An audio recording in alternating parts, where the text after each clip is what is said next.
Diffusion, the international science radio show. We have a bouncer on the doors of perception. The good, the bad, the ugly. It gets pretty exciting. The myths, the truths. Toxicology. Astroseismology. Magnetism. The dark side. Genetically engineered potatoes. Planetoid. Planetoid. I love that word.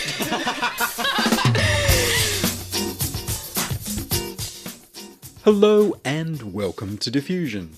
Sit back and relax while we inject weird and wonderful science directly into your dreams. I'm Ian Woolf. On this space edition, I talk with space lawyer Steven Freeland about sneaky satellite launches. But first up, here's the news about exploring the sun.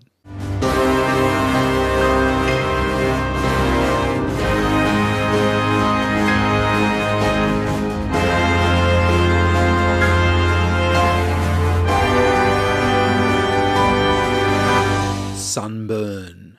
NASA is sending a probe to the sun, travelling 140 million kilometres from Earth. The Parker Solar Probe will explore the sun's atmosphere, the corona, enduring temperatures over 1400 degrees Celsius, impacts by supersonic particles, and powerful radiation. The sun's atmosphere reaches up to 7 million kilometres from its surface. The probe has been built by the Johns Hopkins University Applied Physics Lab and will be launched from Cape Canaveral in Florida.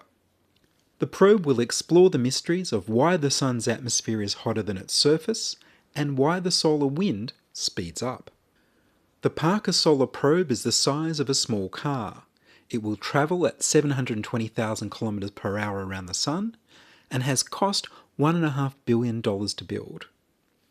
The Parker Solar Probe will fly around the Sun and fly by Venus 7 times over nearly 7 years to gradually reduce its orbit around the Sun, edging closer to its closest approach of 6.2 million kilometres in 2024. This is the opposite of a slingshot orbit around a planet that some space probes use to speed up to get away from the Sun. The Solar Probe will orbit the Sun a total of 24 times for the mission. Scientists hope to learn how energy flows in the Sun and how the Sun's plasma and magnetic fields interact, which will help them predict solar storms that can cripple satellites and disrupt power grids, and tell them more about how stars work. Solar probes are out of radio contact every time they go around the far side of the Sun, so researchers are relying on the probe's autonomous programming to make the right choices, and will be holding their breath until it makes contact again each of the 24 times it goes around. A carbon composite foam heat shield protects the instruments. The probe's instruments will measure electric and magnetic fields, plasma in the solar wind, and high-energy particles that are associated with shocks and solar flares.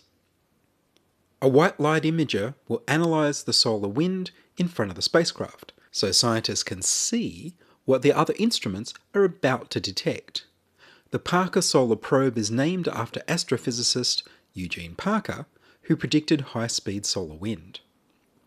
NASA are offering to send a memory card on the probe with the names of any member of the public who registers on the NASA Parker Solar Probe website. go.nasa.gov/hot-ticket. The Parker Solar Probe will launch on July 31st, 2018.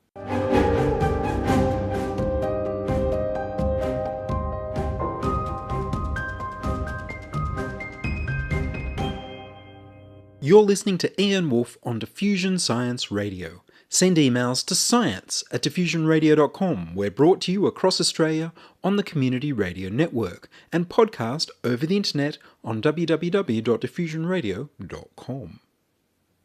Sneaky SpaceBees. Mark Harris reported in the IEEE Spectrum that Silicon Valley startup company Swarm Technologies has sent 4 unusually small cube satellites into space from a launch site in India this year after being refused permission last year by the American Federal Communications Commission, the FCC, due to safety concerns. Swarm Technologies specialise in swarming applications for Internet of Things network devices at 1/100th of the current price. They have funding from the National Science Foundation and strong connections to NASA and the US military. If this was their first venture into space, it may also be their last. In April 2017, they applied to the FCC for permission to send 4 SpaceBees satellites into orbit. The SpaceBees satellites measure 10 centimetres wide by 10 centimetres long by 2.8 centimetres high, just over a quarter of the height of a standard 1U 10 centimetre CubeSat. Sort of like thick, short smartphones. This means they could cram 4 SpaceBees into the space allocated for a single CubeSat and save money on launch fees. The plan for the SpaceBees was to spring apart after launch to go into different orbits.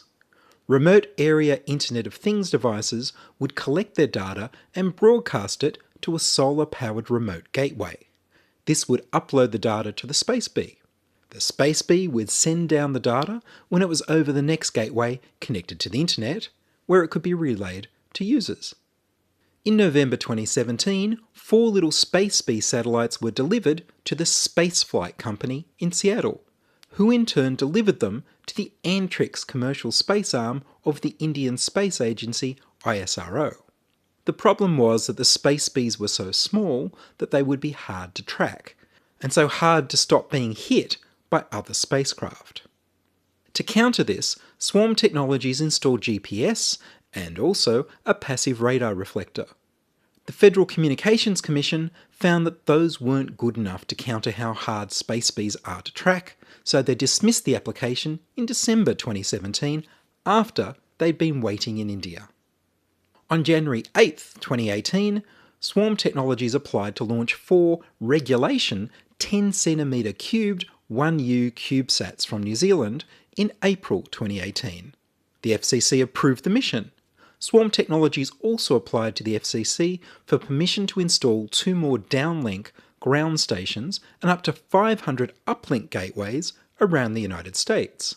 This license was also approved.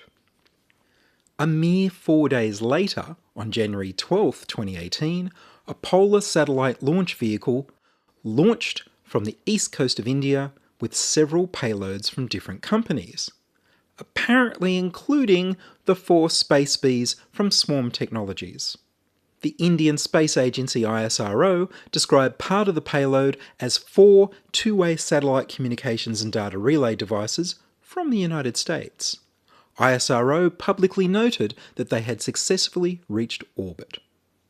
On the same day, Swarm Technologies CEO Sarah Spangalo posted photos to Facebook of a celebration party with the Swarm team, showing a champagne bottle with the words "Swarm Successful First Launch" written on the label. This may be the first unauthorized satellite launch in the world.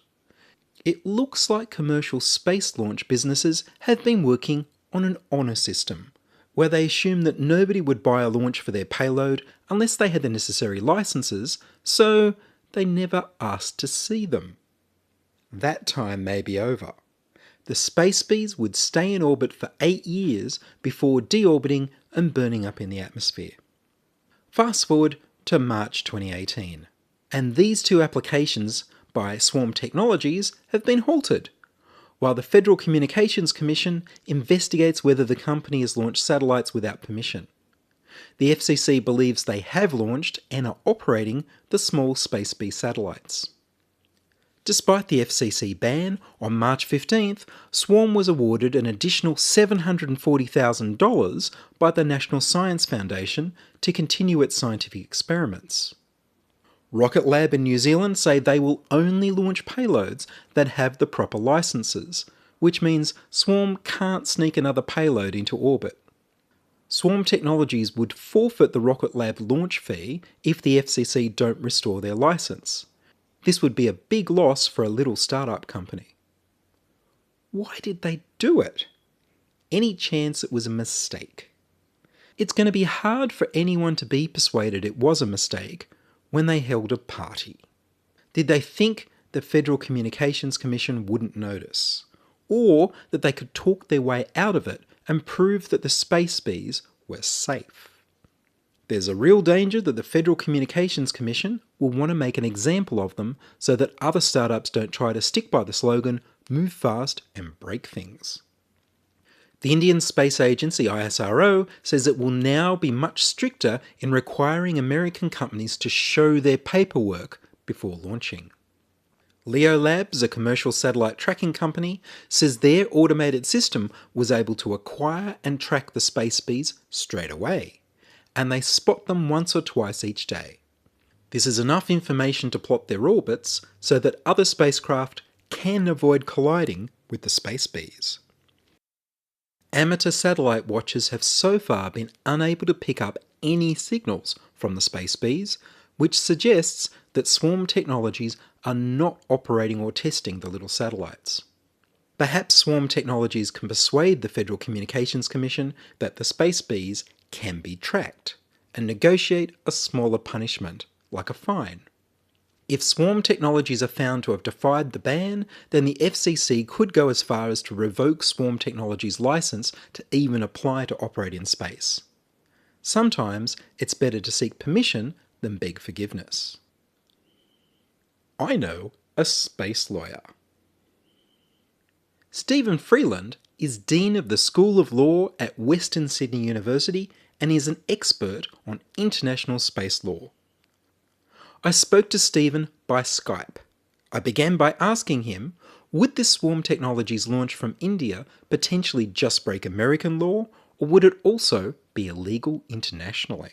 Let me start off by saying that I'm not an expert on US domestic law, but if we were to, in a sense, analogize this under Australian law, so let's assume that an Australian company had sought permission under the Australian legislation for a license to have its satellites launched from overseas, let's say from India, and that the company did not obtain the requisite licenses and yet the launch went ahead. I could certainly comment on that. And in that situation, so under the Australian law, and as I said, the American law might be different, although I suspect the same principles would apply.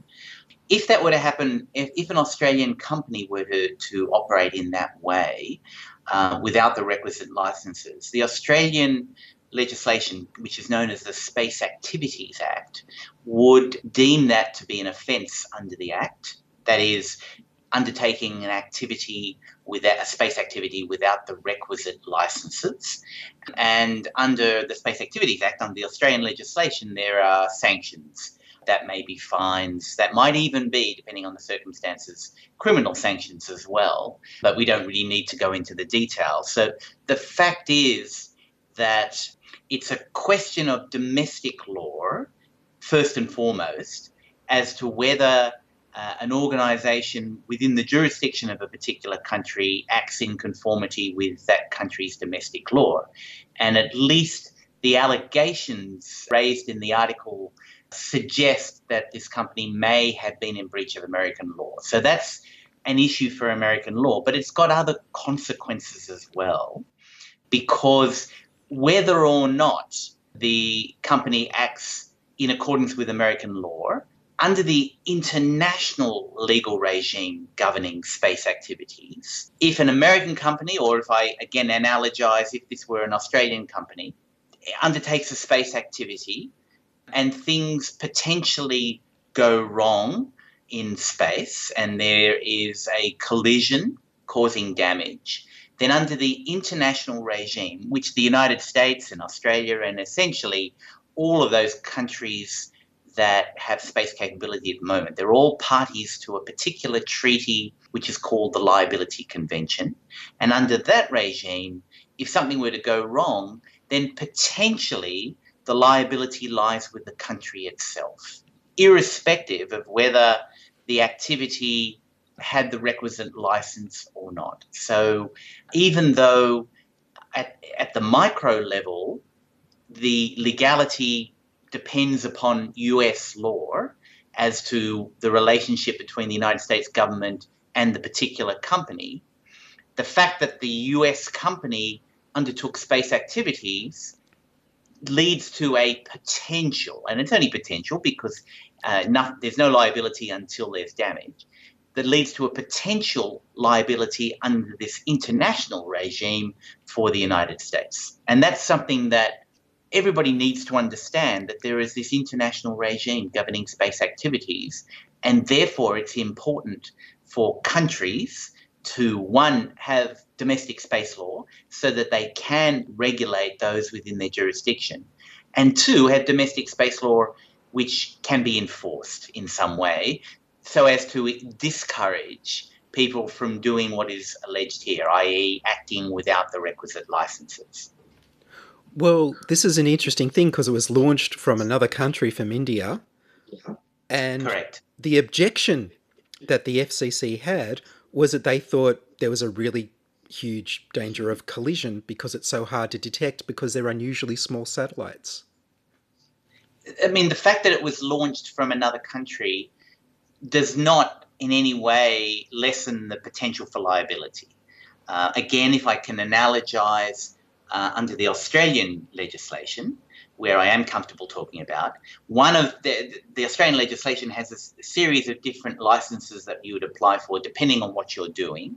And one of those licenses under the Australian legislation, and the one that's been used most frequently, is when an Australian company has one of its satellites launched from overseas. So Optus and NBN, for example, and then the recent QB50 launches.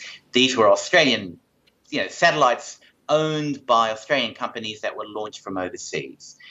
So the license requirement still applies, and the fact that it was launched from overseas doesn't in any way lessen Australia's potential liability.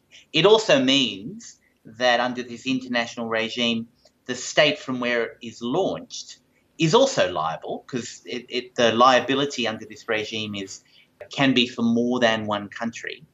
But it still means that Australia, in my case, or in the situation you're talking about in the article, America is still potentially liable. So the fact that it was launched from India is, in a sense, does not change that. It means that India itself may also be liable under this regime.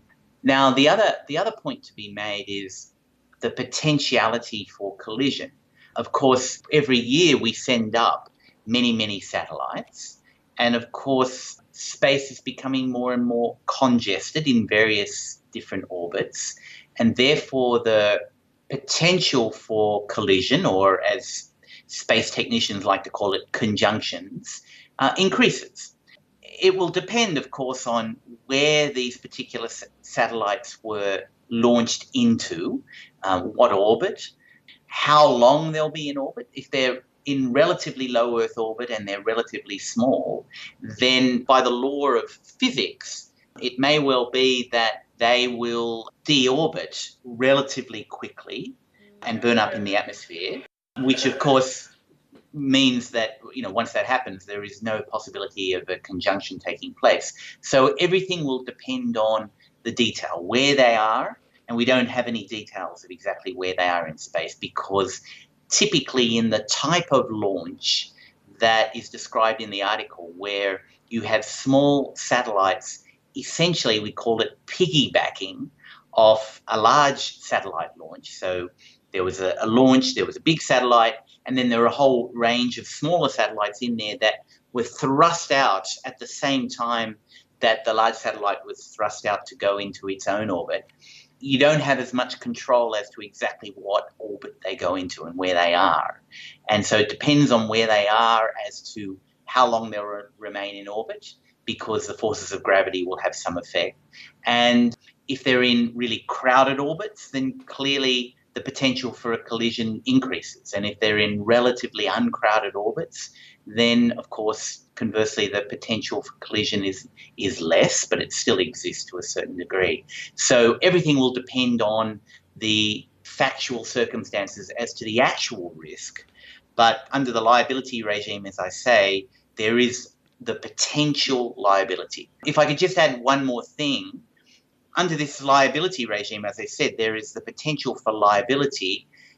The fact remains that only once in the history of this treaty, and this treaty came about in 1972, only once has one country invoked the liability convention, the treaty, in the potential for a claim against another country. And that happened as long ago as in 1978, when an old small spy satellite, essentially Soviet spy satellite, crashed into the Northwest Territories of Canada.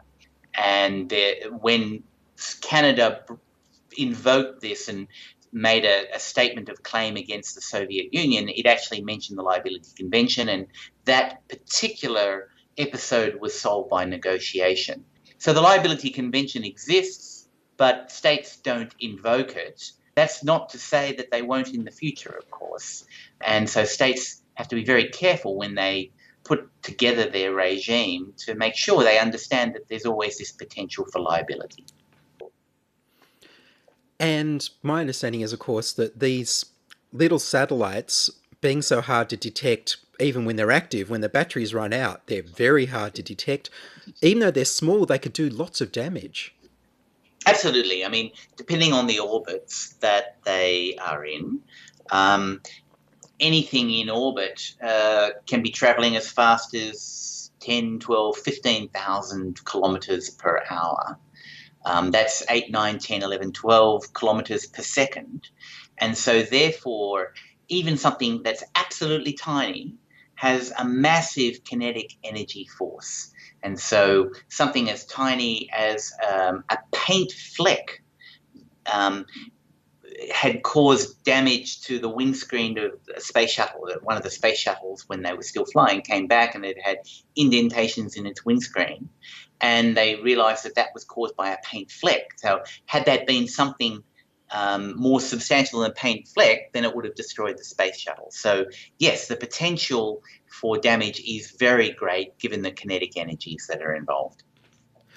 So that suggests that if something did go wrong, the company involved could have quite a large penalty. Not that, well, under the international regime, the country, the launching state, would be liable under the international regime. And so what typically happens, and this is the case under the Australian law, is that Australia, under the domestic framework it has, it says, okay, you want to launch from overseas, you have to apply to us for the requisite license. So you do that. And as part of the conditionality for getting that approved, and it may, of course, it may be circumstances where it's not approved, but as part of the conditionality, the licensing authority in Australia, the Australian government, would say to the company that's applying, okay, if something goes wrong, we, the Commonwealth of Australia, would be potentially liable under an international regime. And that stays with us. And so therefore, as part of the conditionality of us granting you a license under Australian domestic law, we will require you to give us, the Commonwealth, some financial comfort, either perhaps by taking out insurance up to a certain amount, or by some other way demonstrating that you have financial capability, so that in the event that your satellite causes a collision and damage in space, it's found that the fault lies with you, or at least partially the fault lies with you. Somebody then brings a claim under us, the Commonwealth of Australia, as the launching state. We are potentially liable under that international regime. We don't lose that liability, but under our domestic framework, we could then turn to you and say, okay, we are liable under an international framework. We will turn to you under the conditionality that we granted the license to you under the domestic framework and say, if we're liable for X $100 million, we will turn to you and say, you have to essentially indemnify us for that amount of money, or up to whatever cap. And so that's the system that's been generated as countries develop their space law, their domestic space law. They realise that they have a potential at the international level which they can't get rid of because they are a launching state. And therefore, under their domestic law, they say, okay, we need to get some financial comfort before we issue a license. So that's a fairly standard way of doing it. Professor Steven Freeland, thank you very much. You're welcome. That was Steven Freeland, Dean of the School of Law at Western Sydney University, talking about how international space law affects the unauthorised launch of 4 little SpaceBees. And that's all from us this week on Diffusion. Would you like to hear your voice on radio? Record a voice memo on your phone or use the voicemail tab on the website. We need more people contributing stories to Diffusion. Send your contributions, opinions, helpful suggestions and donations to science@diffusionradio.com. That's science@diffusionradio.com. Please do send me an email so I know you're listening and you'd like to hear more episodes. Please like the Diffusion Science Radio page on Facebook and rate us on iTunes. Tell your friends. Follow me on Twitter @Ian Woolf. Join my patrons at patreon.com/diffusionradio and support the show so that I can make more episodes. The news music was Rhinos theme by Kevin MacLeod of Incompetech.com. Soundcheck and fact-checking by Charles Willock. I produce Diffusion, which is broadcast around Australia to 27 stations on the Community Radio Network, including 2RBM in the Blue Mountains of New South Wales, 8CCC in Alice Springs and Tennant Creek, 2NVR in Nambucca Valley, 3MBR in the Mallee Border districts of Victoria and South Australia, and 7LTN City Park Radio in Launceston, Tasmania. Diffusion is syndicated globally on the National Science Foundation's Science 360 internet radio station and also on astronomy.fm. Subscribe to the podcast on the Diffusion website, www.diffusionradio.com. That's www.diffusionradio.com, and check the website for links, photos and videos about this week's show.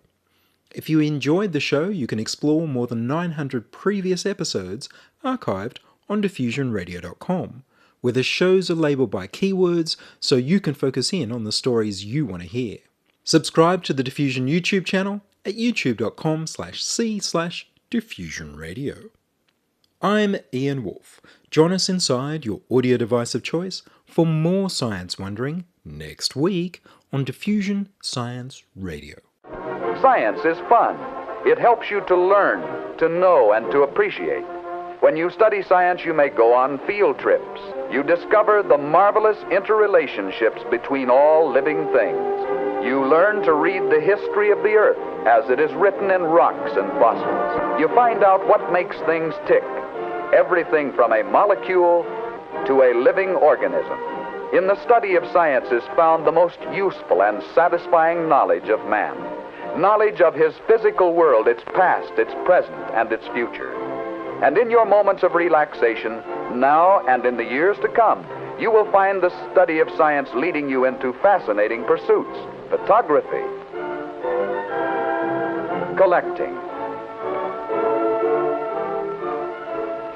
Why study science? Study science because you will find in the study of science a richer, more rewarding life.